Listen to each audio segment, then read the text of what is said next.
ទីបំផុតទ្រង់ចានរៀងជាបុណ្យឲ្យមកដល់មនុស្សគ្រប់គ្នាព្រះយេស៊ូវគ្រីស្ទជាអង្គព្រះរៀងជាបុណ្យត្រាមកក្នុងលោក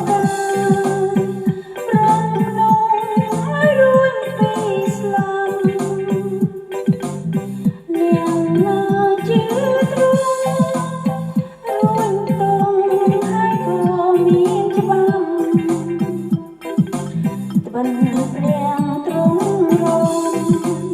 អាចចូលដល់ឋានបិតា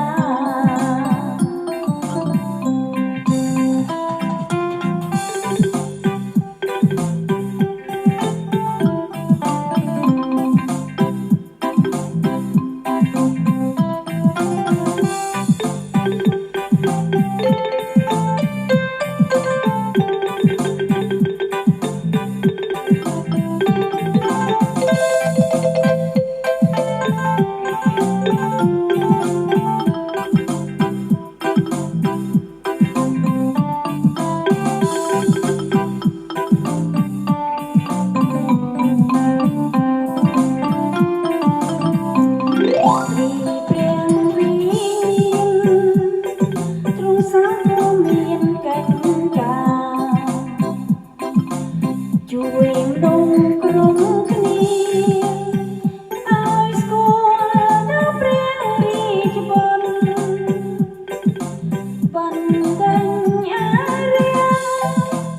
មេបាឲ្យវាចេញផុតជួយនាំយើងរំជាឆ្ងាយពីផ្លូវសញ្ជាតិ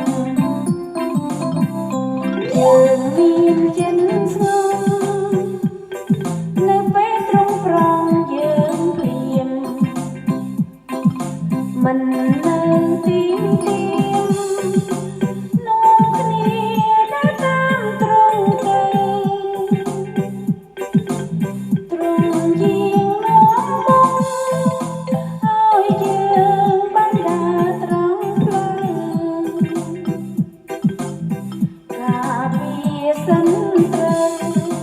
ខ្លាញ់ក្រែងចង់យកបាត់បង់ចូលយើងស្រែកច្រៀងសរសើរព្រះដោយស្មោះ